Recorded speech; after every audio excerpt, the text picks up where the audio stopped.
পৃথিবীতে সব অনিত্য বস্তু নিত্য বস্তু যদি থাকতে হয় সেটা হলো আমার গৌর গোবিন্দের আত্মস্বরূপ। আর সময় থাকতে থাকতে বাবা ওই চরণটা ধরতে হবে। কেন? শিশুকালে কৃষ্ণ ভজে কৃষ্ণ বাবা দাসে, কৃষ্ণ বাবা দাসে। যৌবনে কালে কৃষ্ণ ভজে আসিবা না আসি, আসিবা না আসি। আজ বৃদ্ধ কালে কৃষ্ণ ভজে জমের দাসে। ভজন যদি করতে হয় সকালে সকালে নেমে পড়ো। কি গো, বিকালে গড়ালে ভজন হবে না, দুপুরে গড়িয়ে গেলে সাধন হবে না। আরে যতই আমরা আগলে বসে থাকি না কেন, ছেলে আমারে, মেয়ে আমারে, জায়গায় আমারে, জমি আমারে, বৈভব আমার, বান্ধব আমার, কিন্তু মনে রেখো মা, বাঁশি যদি বেজে যায় পড়ে থাকবে সরকারি খাওয়া। এসেছো একা যাবে একা।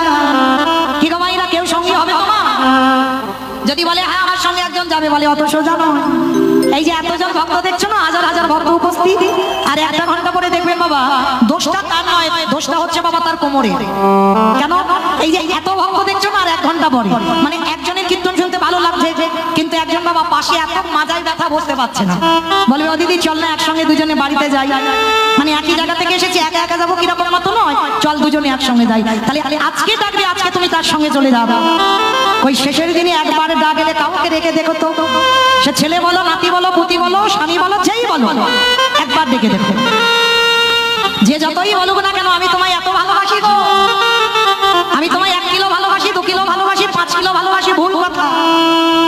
তুমি যেমন পৃথিবীতে এসেছিলে একা, যাবে একা, শুধু কর্মটুকু তোমার সঙ্গে যাবে।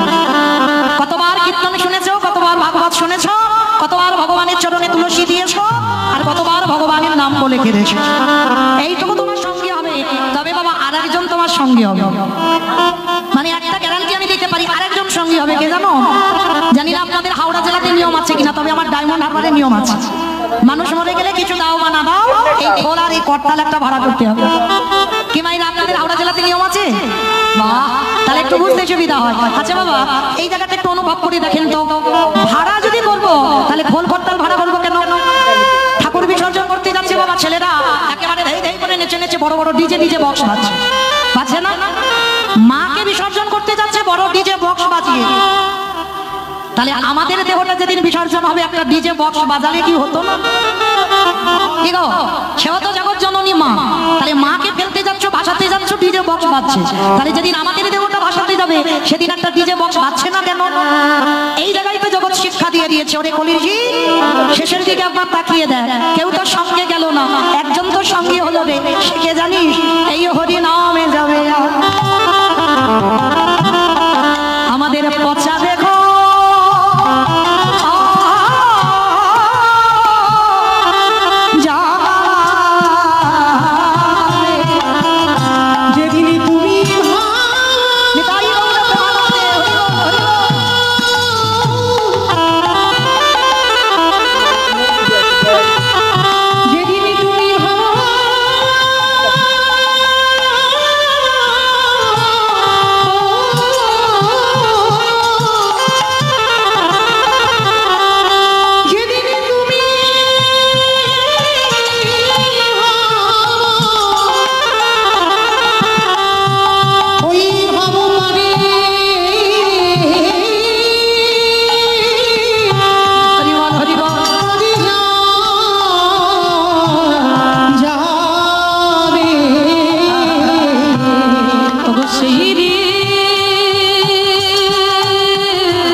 সেই দিনে নামে যাবে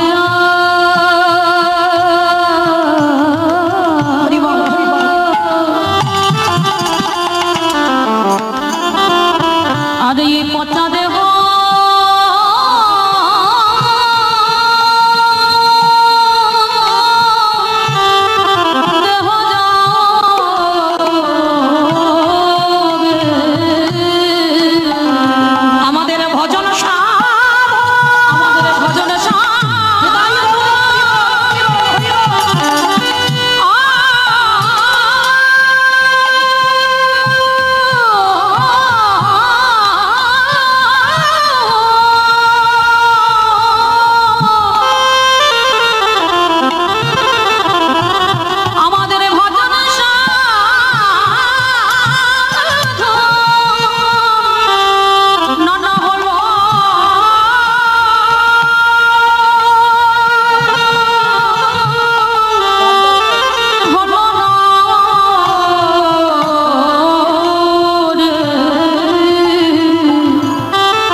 নামে যাবে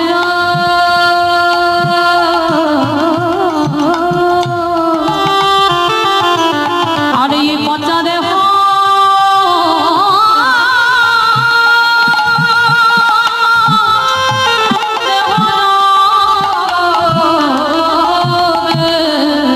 তাই চরণ ধরে বলে যাই মায়েরা, পৃথিবীতে সবাইকে ভুলে যেও। সংসারী জীবনে তুমি কোনো অন্যায় করেছো, সবাই তোমায় শাসন করবে, সবাই কত কথা বলবে, কিন্তু আমার ওই ছেলেটাকে যদি একবার কেউ ভালোবাসো, ও কোনোদিন বলবে না যে এত বেলা গড়িয়ে গেল আমার খেতে দিতে এত দেরি হলো কেন। ও বলবে না যে আমায় একদিন খেতে না দিয়ে তুই আত্মীয় বাড়িতে গেলি কেন। ভগবান ভক্তের কাছে একটাই জিনিস চেয়েছি, ওটে কলিরে জ্ঞানন্ধজি, তোদের কাছে আমি রজনীগন্ধার মালা পড়তে চাই না, তোদের কাছে আমি মন্দিরে থাকতে চাই না, দামি দামি ফলের ডালা দিয়ে আমায় খেতে দিয়ে আমি চাই না। তাহলে ভগবানের চাহিদাটা কি গো? ওটে কলিরে জ্ঞানন্ধজি, সারা দিনের মধ্যে একবার আমার চরণে বসো, যদি একবার নয়নে জলে, যদি একবার নয়নে জলে কেঁদে বলো কৃষ্ণ তোমার গোলাম বলে, আমারে ভগবানের পৃথিবীর যে প্রান্তে থাকুক না কেন, ভক্ত যদি কৃষ্ণ বলে কেঁদে ডাকে, এ জন্মে নাই বাহ, এর পরের জন্মে নাই বাহ, তার পরের জন্মে নাই বাহ, সাধিতে সাধিতে যদি কৃষ্ণ কৃপা করে, এ জন্মে না হয় জন্ম জন্মানে তরে, কোনো না কোনো দিন আমার ভগবান ও তার ভিতরে বাহি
করা যায়।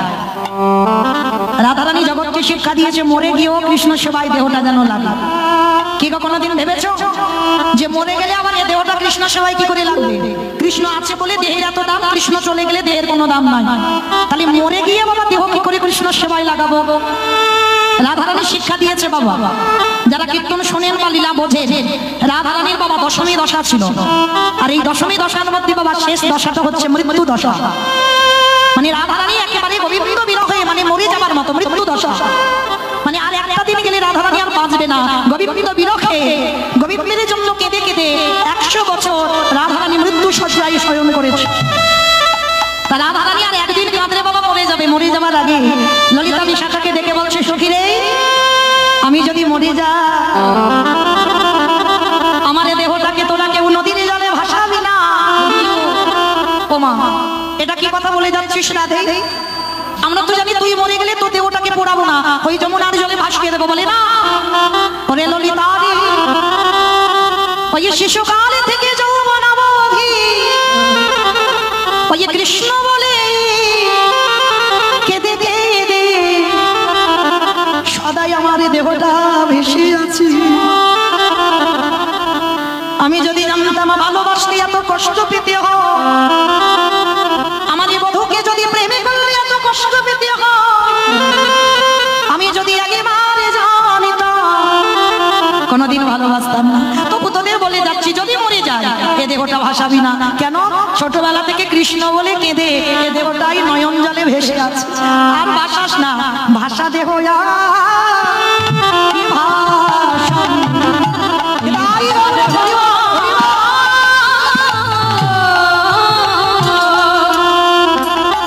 বলে বলে কি ভাষা সদাই কৃষ্ণ বিরহ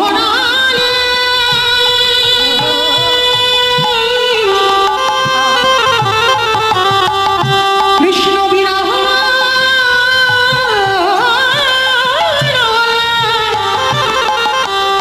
কৃষ্ণ বিরহ নামে ভেসে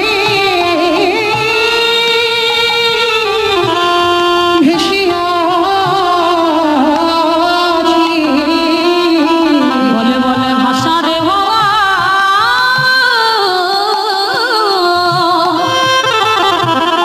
তোরা কি ভাষা।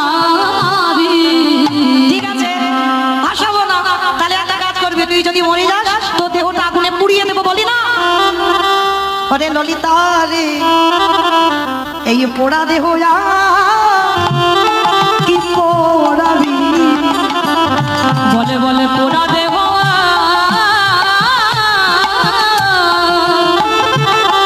কি পোড়াবি ওই কৃষ্ণ বিরহ নদী, কৃষ্ণ বিরহ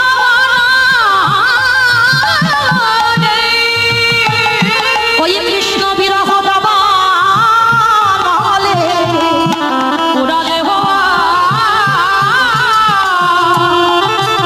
বলে বলে কি পোড়াবি। ওমা, তাহলে দেহটা বেশি আছে আবার পুড়ি আছে, তাহলে কি করব? ললিতা রে, প্রত্যেকটা ভক্ত শুনবেন মা, মরে গিয়েও সেবা করা যায়, রাধারানী শিখিয়েছে। ললিতা রে, দেহ ভাসাবি না, পোড়াবি না, কি করব? ওই যে তমাল গাছ দেখছিস, ওই তমাল গাছে আমার দেহটা দড়ি দিয়ে বেঁধে রাখবি। আরে তা তমাল গাছে যদি তোর মরা দেহ বেঁধে রাখি, তাহলে তুই জানিস ওই গাছে বড় বড় কাক আছে, ওই কাকগুলো এসে তোর দেহগুলোকে উচ্ছিষ্ট করবে। তাতে কি ভালো হবে? তার থেকে তোর দেহটা মাটিতে পুঁতে দিই বা পুড়িয়ে দিই বা ভাসিয়ে দিই, ভালো নয়? বলে না? কাকে যখন আমার দেহ উচ্ছিষ্ট করিতে আসবে, আমি কাকের পায়ে ধরে বলবো, ওরে কাক, আমার দেহের সর্ব অঙ্গ তুই খেয়ে নিস রে, কিন্তু আমার আঁখি দুটোকে তুই খাবি না। কেন খাবে না? আঁখি দুটো, চোখ দুটো খাবে না কেন? বলে কেন জানিস? ওই আঁখি দিয়ে প্রাণ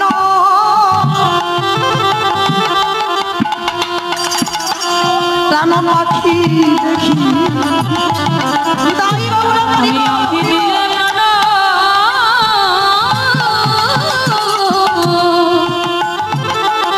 প্রাণ পাখি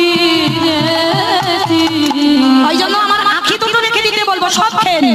কিন্তু ললিতা রে, এই জায়গাটা শুনবেন, এই জায়গাটা বলার জন্য কথা। রাধারানীর প্রেমটা কেমন ছিল, ভালোবাসাটা কেমন ছিল। আমার দেহের মাংসগুলো যদি পচে পচে মাটিতে পড়ে, বাবা যেখানে দেখবেন পচা জিনিস ফেলবেন, সেখানে দেখবেন কচি কচি ঘাস ফল ফল করে না? করে তো মা? আমরা গ্রামাঞ্চলের মানুষ, আমরা ভালো বুঝি। দেখবেন এই যে মাঠে বসেছে, এখানে যদি যেখানে আবর্জনা ফেলবেন, দেখবেন খুব ফল ফল করবে ঘাস। আর যেখানে ঘাস ফল ফল করে, তখন কি করে? ওই বৃন্দাবনের ধবলি শ্যামলি কালী কমলি, এরা কারা? আমার ভগবান কৃষ্ণচন্দ্রের গরুগুলোর নাম। যেমন আমাদেরও গরুগুলো আছে, কাম ক্রোধ লোভ মোহ মদ মাশ্চর্য, এই 6টা গরু তো আমরা চড়াচ্ছি সংসারে। ভগবানও গরুগুলো চড়ায়, ওই যে শ্যামলি ধবলি কালী কমলি মঙ্গল, মানে ভগবানের গরুগুলোর নাম।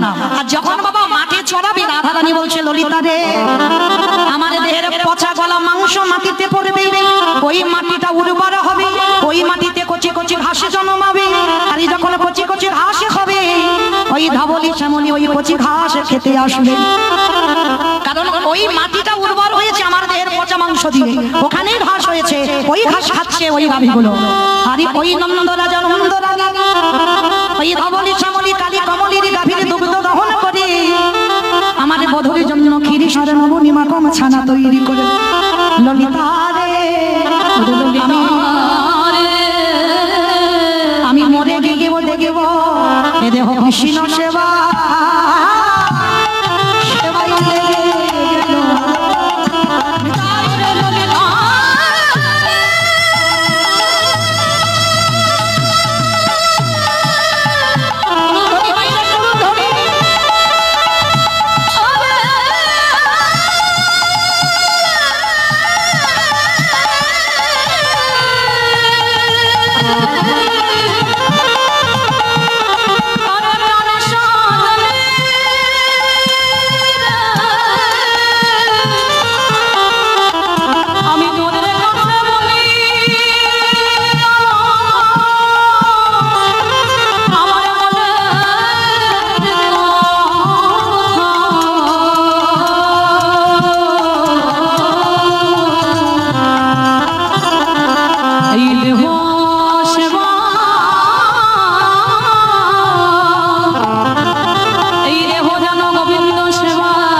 ভজনের দেহ, এই দেহ হলো সাধনার দেহ। কৃষ্ণ ভজিবার পরে সংসারে আয়ন, নিচে মায়ায় বদ্ধ হয়ে বিজ্ঞ সময়। আমাদের কৃষ্ণ বলে আর কৃষ্ণ ভজন হলো না গো। রাধা রানী জগতে শিক্ষা দিয়ে দিল, ওটে কলির জ্ঞানন্ধজি। আমি যেমন গোবিন্দ বিরহ নলে শত বরষে কেঁদেছি। কি গো, গোবিন্দ জানতো না রাধা রানী, যে রাধা রানী একদিন 1 ঘন্টা যদি আমার গোবিন্দকে না দেখে রাধা থাকতে পারবে না, তাহলে কিসের জন্য শত বরষ কেঁদেছিল? রাধা রানী প্রশ্নটা করেছিল, বধূ তুমি তো জানো কলসি জল ভক্তিটাকে জল ফেলে তোমাকে দেখবো বলে জল আনতে যাই, তাহলে বলো তো কিসের জন্য শ্রীরাম দাদার অভিশাপে আমি 100 বছর কাঁদছি? গোবিন্দ হাতে জড়ো করে বলেছিল, রাধে এটা আমার জন্য, তোমার জন্য। বলে হ্যাঁ, তোমাকে কাঁদিয়ে জগৎবাসীকে শিক্ষা দিলাম। এই জগতে রাধা রানী হলো আমাদের আশ্রয় তত্ত্ব, আরে গোবিন্দ হলো আমার বিষয় তত্ত্ব। এই জগতে কেউ রাধার চরণ আশ্রয় করি, যদি রাধা রানীর মতো কেউ কাঁদিতে পারে, যদি নয়ন জলে রাধা রানীর মতো বুকু ভাসাতে পারে, আমি গোবিন্দ গোলকে বসে কথা দিলাম, সেই ভক্তির দরজার মাঝে আমি পৃথিবীর যেখানে থাকি না কেন, সেই ভক্তির দ্বারে সর্বদা আমি যুগে যুগে বাধা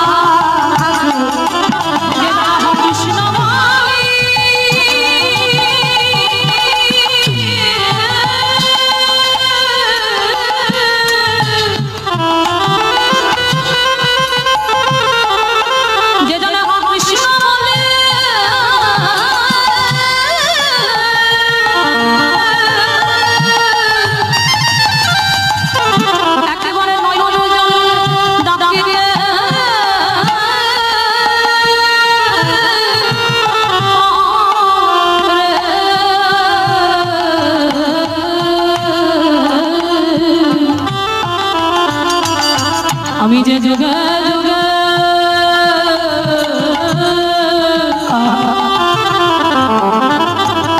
সেই ভক্তের গানে বাধা,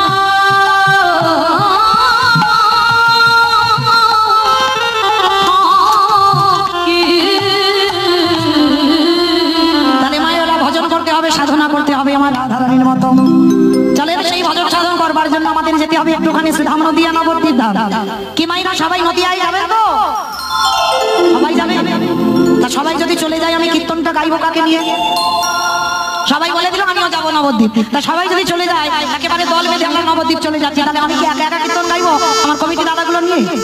কেউ যাবো না। কেন মায়েরা? এক্ষুনি যদি তুমি নবদ্বীপ যেতে চাও না, এক্ষুনি তোমার স্বামীর কাছে গিয়ে বলতে হবে এখন নবদ্বীপ যাবো, বাবা মা শ্বশুর শাশুড়ির অনুমতি নিতে হবে এখন নবদ্বীপ যাবো, তাই না? এক্ষুনি অনুমতি নিতে হবে, কিন্তু একজনকে কোনো অনুমতি নিতে হয় না। সে কে বলো তো? মন।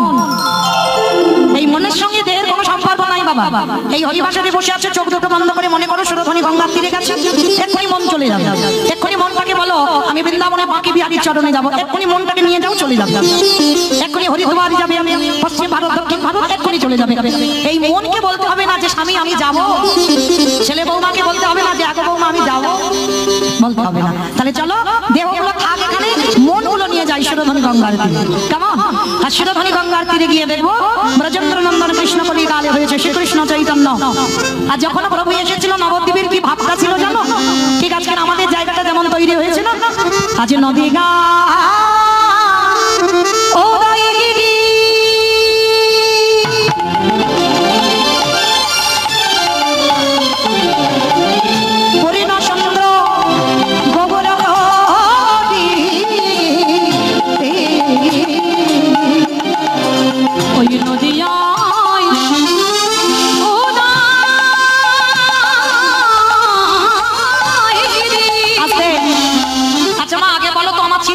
অসুবিধা হচ্ছে না তো? সব চিনতে পারছো? শুধু মোবাইলে দেখো, এখানে তো আগের বছর দেখেছো, তাই না? তাহলে চেনা বলা ভুল, একেবারে বাবা আপনাদের কাছাকাছির মানুষ। তাহলে কাছাকাছির মানুষ বলে যেন চরণ থেকে সরিয়ে দিও না, কেমন? কারণ সবাই কীর্তন গিয়ে চলে গেল, পরে রইলাম হতভাগিনী একা, তাই না? তাহলে একটু চরণের ঠাঁই দিও। আর এই যে কীর্তন 1 বছর আগে আমার রিহার্সাল দেওয়া ছিল, মনে আছে তো? কীর্তন শুনতে গেলে শুধু বসে বসে শোনা যায় না, কি করতে হয়? বসে বসে গল্প করতে হয়। কীর্তন শুনতে গেলে তিনটে বস্তু প্রয়োজন, শঙ্খধ্বনি, উলুধ্বনি, আর যাদের যাদের হাত আছে প্রেম সে আত্মনিবেদন। হাত এসেছে তো ওই একবার দেখা নিতাই গৌর প্রেমানন্দে হরি বল, হরি বল। বাহ, ওই এবার একটু প্রেম সে উলুধ্বনি দান দেখি একবার। আজ নদী গা ও দয়াগিরি আমার গোনারি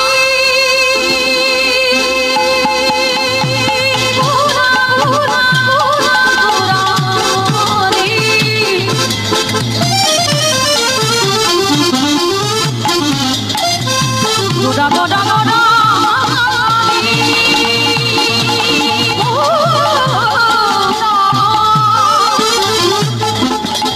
ওই নদিয়া নিতাই গৌর প্রেমানন্দে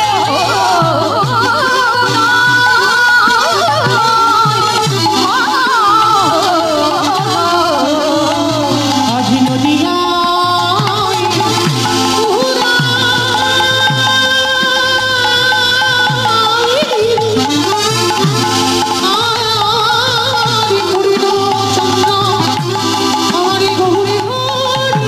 আজ কৃপা করি হইল যোদা। আজ কৃপা করি হইল উদা। আজ কৃপা করি হইল যোদা। আজ সোনার নদী হাতে গৌর উদয় করো। ওই সোনার নদী গৌরদায় ঘটা। এই কলির ঝি, এই কলির ঝি, উদ্ধারিণী। ওই সোনার নদী গৌরদায় ঘটা। বলি রাধি দয়া করো। উদয় ঘটা। বলি কলির ঝি উদ্ধারিণী। ওই কৃষ্ণ প্রেমে প্রচারি ওই নদী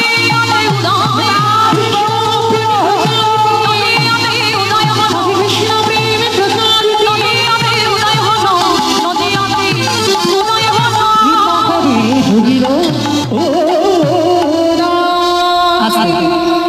চৈতন্য মহাপ্রভু নবদ্বীপের মাটিতে এলেন।